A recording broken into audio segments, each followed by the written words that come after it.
Hola, el día de hoy veremos cómo diligenciar el FUID, formato único de inventario documental.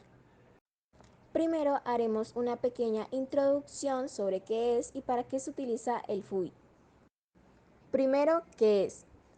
El inventario documental, según el Archivo General de la Nación (AGN), constituye un instrumento archivístico de recuperación de información que describe de manera exacta y precisa las series o los asuntos de un fondo documental.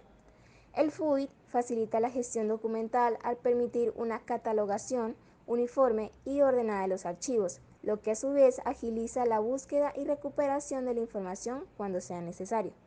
Además, su uso contribuye a la preservación y conservación de los documentos a lo largo del tiempo. ¿Para qué se utiliza? El formato único de inventario documental, FUID, se utiliza principalmente para estandarizar la descripción y organización de la documentación de una entidad. Al implementar el FUID, se facilita la gestión documental al proporcionar una estructura coherente para registrar información detallada sobre los documentos, lo que a su vez simplifica la recuperación y consulta de la información. Además, el FUI contribuye a la preservación y conservación de los documentos al establecer criterios uniformes para su identificación y manejo.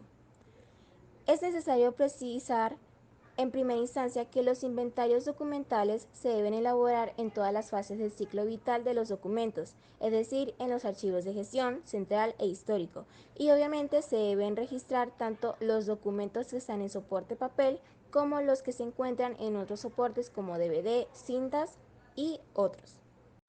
Seguimos con los pasos que se deben realizar para el diligenciamiento del FUID.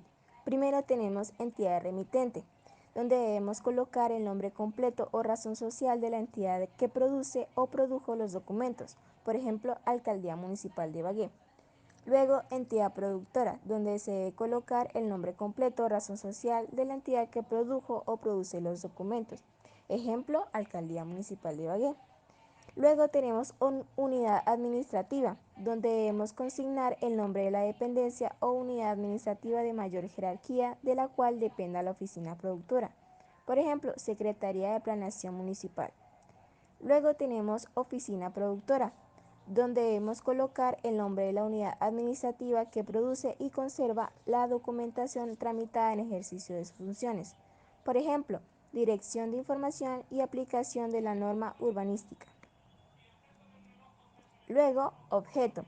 Se debe consignar la finalidad del inventario, que puede ser transferencias primarias, transferencias secundarias, valoración de fondos acumulados, fusión y supresión de entidades y o dependencias, o inventarios individuales.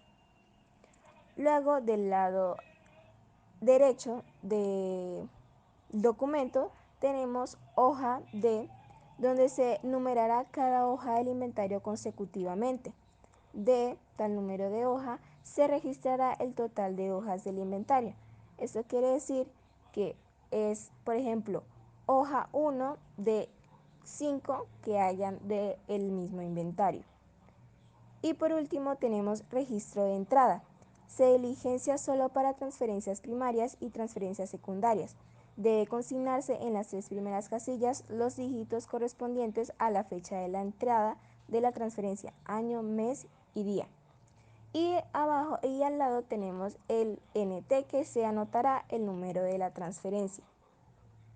Siguiente tenemos número de orden. Debe anotarse en forma consecutiva el número correspondiente a cada uno de los asientos descritos, que generalmente corresponde a cada carpeta o unidad de conservación. Ejemplo, 1, 2, 3, 4, etc. En código tenemos que es sistema convencional establecido por la entidad que identifica las oficinas productoras y cada una de las series, subseries o asuntos relacionados. Este código corresponde a la dependencia seguida del código de la serie, subserie documental. Ese se puede encontrar en la tabla de retención documental. Luego tenemos nombre de las series, subseries o asuntos. Debe anotarse el nombre asignado en las TRD al conjunto de unidades documentales de estructura y contenido homogéneos, emanados de un mismo órgano o sujeto productor como consecuencia del ejercicio de sus funciones específicas. Fechas extremas. Debe consignarse la fecha inicial y final de cada unidad descrita. deben colocarse los 4 dígitos correspondientes al año. Ejemplo, 1950, 1960. En el caso de una sola fecha se anotará esta. Si solo tiene día y no tiene mes ni año, se coloca 00. Cuando la documentación no tenga fecha, se anotará S/F en mayúscula. Luego tenemos unidad de conservación. Se consignará el número asignado a cada unidad de almacenamiento. En la columna Otro se registrarán las unidades de conservación diferentes escribiendo el nombre en la parte de arriba y debajo la cantidad o el número correspondiente.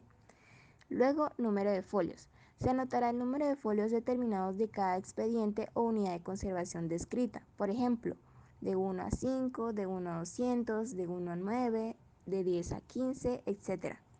Luego tenemos soporte. Se utilizará esta columna para anotar los soportes de los expedientes como papel, microfilms, videos, cassettes, soportes electrónicos como CD, DVD, etc. Frecuencia de consulta. Se debe consignar si la documentación registra un índice de consulta alto, medio, bajo o ninguno. Para tal efecto se tendrán en cuenta los controles y registros de préstamo y consulta de la oficina responsable de dicha documentación. Y por último tenemos notas. Se consignarán los datos que sean relevantes y no se hayan registrado en las columnas anteriores. Por ejemplo, la existencia de algún CD, fotografías, planos, entre otros.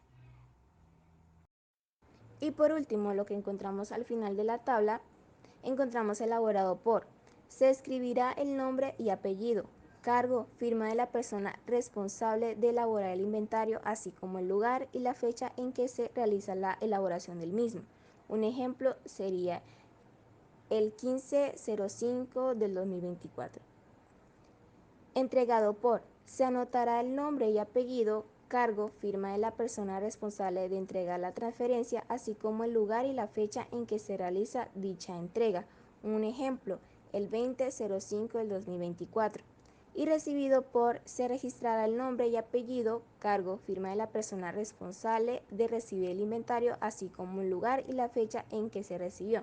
Un ejemplo, 25/05 del 2024.